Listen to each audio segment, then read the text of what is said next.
오늘 본문 들으라 한 다음에 씨를 뿌리는 자가 뿌리러 나가서 그렇게 말하고 있습니다. 씨를 뿌리는 자. 이 비유를 해석하고 설명하는 10절부터 20절의 말씀을 보게 되면 이 뿌리는 자가 바로 예수 그리스도라는 것을 알 수 있습니다. 1, 일절에 보게 되면 예수님께서 큰 무리 앞에서 이제 비유를 말씀하셔요.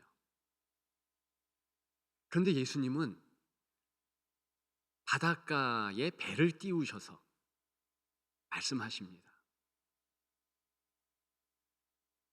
땅 위에 있는 사람들을 대상으로 말씀하세요. 이러한 배경조차도 마가에 의하면 하나하나 정교한 세팅을 하고 있는 것입니다. 예수님은 땅 위에 있지 않아요. 무슨 뜻입니까? 예수님이 바로 뿌리는 자라는 의미지요. 땅 위는 네 가지 밭이 될 수 있겠습니다. 오늘 1절에 무리가 모인 그것을 육지라고 했는데 사실은 밭, 땅, 좋은 땅 할 때 그 땅과 똑같은 헬라어 단어입니다. 즉 예수님께서 뿌리는 자로서 내 말을 청종하라. 지금 그런 의미를 가지고 말씀하고 계신다는 겁니다. 사실 마가복음에는 처음부터 주님이 하시는 말 의미가 있었습니다. 유념해서 들어야만 했지요. 왜냐? 주님이 예수 그리스도께서 복음이시기 때문에. 마가복음 1장 1절은 복음의 시작이라 그랬어요. 당시 복음이라는 단어는 특별한 상황에 쓰이는 용어였습니다. 전쟁 용어라고 할까요? 승리가 있었을 때, 승리의 개가가 울려 퍼졌을 때, 드디어 승리했다 할 때 복음 그 단어를 썼다는 것입니다. 그리고 또 한 상황. 전쟁에 나갔던 남편, 형제 혹은 아들이 돌아왔을 때, 그런데 아무 해함이 없어요. 건강하고 밝은 모습으로 돌아왔을 때, 그때 복음 그랬습니다. 그 복음이란 용어를 마가복음을 쓴 마가는 차용한 거예요.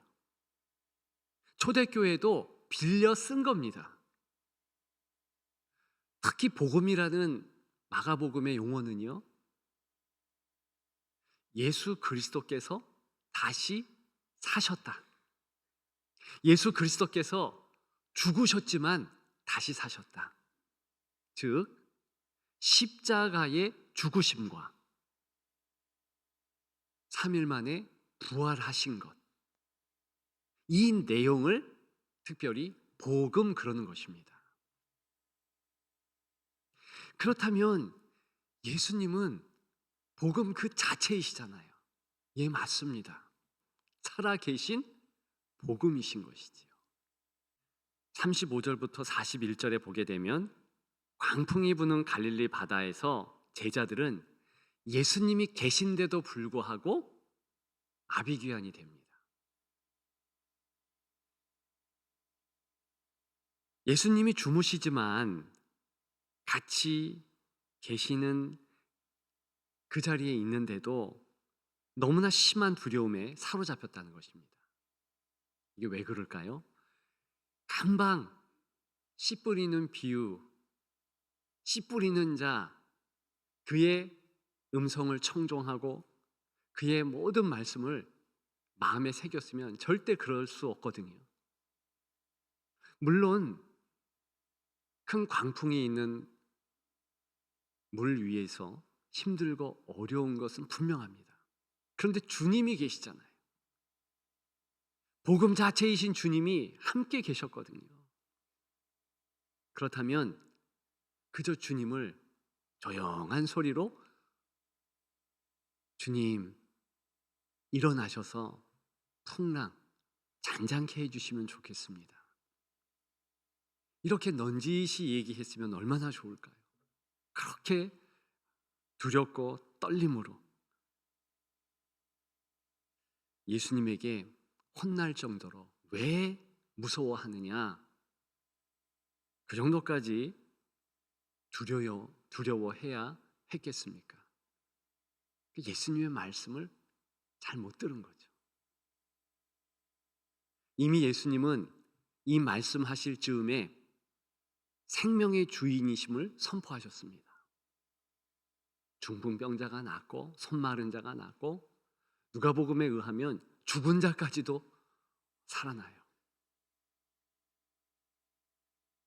그러니까 예수님이 메시아이시다, 그 분명한 사실을 알고 있을 시점이에요. 그리고 주님께서 이 씨 뿌리는 비유에 대하여 말씀하신 그 저희를 기억했다면 그렇게 되지 않았을 것입니다. 우리도 그럴 확률이 높지요. 우리가 어떻게 풍랑이는 바다 같은 현실에서 승리할 수 있겠습니까? 다른 것 없어요. 오직 주의 말씀을 청종함으로 승리할 수 있습니다. 주님이 함께 계시니까. 내가 세상 끝날까지 너희와 항상 함께하리라 말씀하셨으니까. 기억하는 여러분들 되기를 소망합니다. 풍랑이는 그런 바다 같은 현실, 다시 한번 우리가 이런 현실 가운데서 복음 자체이신 주님을 놓치지 말자. 음악에서는요, 노래나 연주를 수준 이상으로 잘하면 득음했다고 말들을 합니다. 그런데 꼭 음악에서만 쓰는 용어는 아니에요. 참된 소리를 체득했다는 의미인 그 용어를 특별히 더 쓸 곳은 하나님의 말씀이 선포되는 바로 그때입니다. 내가 하나님의 말씀을 읽고 있든 예수 그리스도의 이 복의 말씀을 누군가가 낭독하든 이 시간처럼 누군가가 저와 같이 이제 설교자가 설교하듯 그 말씀을 여러 번 듣고 집중해서 들으면서 득음할 정도로 해야 한다는 것입니다. 체득할 정도로. 그렇게 승리하며 집중력 있게 하나님의 말씀을 대하는 여러분들 되시기를 주님의 이름으로 축복합니다. 두 번째, 보라. 예, 주님은 지금 비유의 말씀을 하고 계십니다. 고민이 되긴 했습니다. 이 원어를 말씀을 드려야 되나 안 드려야 되나. 말을 하는 게 더 나을 듯합니다. 이 비유라는 헬라어는 파라볼레라는 단어인데요. 파라, 옆에 그런 뜻입니다. 본래 그것은요, 놓다, 가지런히 이제 정렬하다, 뭐 이런 의미입니다. 그러면 비유라는 뜻을 쉽게 설명드리면 이렇습니다. 하늘에 보이지 않는 그런 개념, 그것을요, 보이는 이 땅의 사물로 비교하는 거예요. 이렇게 같이 가지런하게 놓는 겁니다. 그러면 어떻게 될까요? 보이는 것을 통해서 안 보이는 것을 이해할 수 있도록, 붙잡을 수 있도록, 더 중요한 것은 끝까지 생각할 수 있도록 그렇게 만든 것이 비유라는 것입니다. 예수님은 마가복음 4장에 의하면 비유가 아니면 말씀하지 않으셨어요. 그래서 4장 비유 비유 비유 여러 번 이 단어가 나오고 있습니다. 자칫 잘못하면 이런 비유가 많이 쓰였기 때문에 이단들이 장난짓들을 합니다. 자, 오늘 본문의 비유를 보십시다. 보이지 않는 것 어떻게 보이는 것과 연관되는지 살펴보십시다. 일단 말씀 뿌리는 자, 씨를 심는 자, 씨를 심는 자, 농부, 말씀을 이제 전하는 자, 또 말하는 자, 예수 그리스도예요. 계속해서 예수님의 해석에 의하면 땅, 육지, 밭 이것들은 사람들이에요. 좋은 땅만 열매를 맺는 것입니다. 저는 이 말씀이 선포될 때, 이 비유의 말씀을 하실 때 바로 씨가 뿌려지는 그런 시기 아닐까 확신합니다. 왜냐? 예수님이 말씀하시는 것들을 보게 되면 하늘에 보이지 않는 개념들을요, 이 땅의 것으로 지금 눈에 보여지는 것으로 연결시키거든요. 들의 백합화를 보라, 공중 나는 새를 보라. 그걸 보면서 뭘 알 수 있습니까? 하나님이 지켜주시는 거, 하나님이 돌봐주시는 거, 그 지킴이라는 개념, 하나님의 돌보심이라는 개념을 이제 공중 나는 새를 통해서, 들의 백합화를 보면서 알 수 있는 것입니다. 지금 이 씨 뿌리는 시기에 돌짝밭이 보여집니다. 좀 갈릴리 지역은 덜하지만 전체적인 중동, 이스라엘 지역은요 무척 돌짝밭이 많습니다. 그걸 논해 볼 수 있는 거예요. 주님이 의도하신 것은 무엇이겠습니까? 그 돌짝밭을 보면서 행여 내가 말씀에 대하여서 돌짝밭 될 것을 주의하라는 거죠. 길가밭 마찬가지입니다. 가시떨기밭 마찬가지예요. 그런 것들을 실제로 보면서 주의하라는 것이죠. 예수님이 여러 제자들에게 그런 식으로 말씀하셨는데 특별히 베드로에게 대표적으로 그러셨습니다. 너 나를 3번 부인한다? 근데 그렇게 하기 전에 닭이 2번 운다. 자, 왜 이 말씀을 하셨겠습니까? 예수님이 붙잡히시는 날에 마가복음 15장 그때의 광경을 생각해 보면 이 베드로는요 끝까지 주님을 따라가긴 합니다.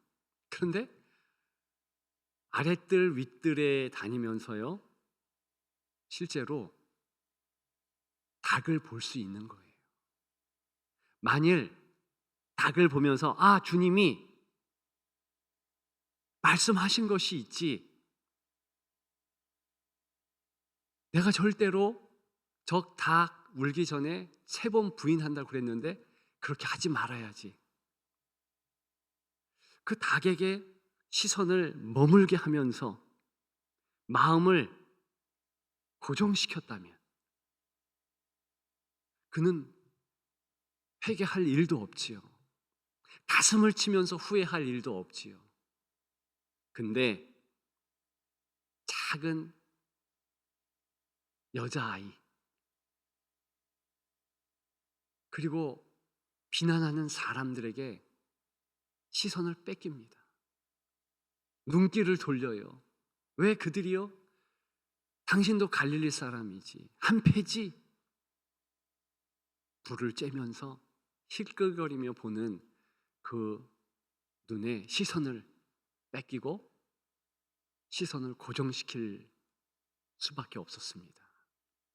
그랬더니 그렇게 실수하고 그렇게 무너지고 그렇게 넘어질 수밖에 없었습니다. 그 사람은요, 이 시선 처리가 중요해요. 시선을 빼앗기면 끝이에요. 오늘 본문에 각 상황의 밭들, 씨, 그리고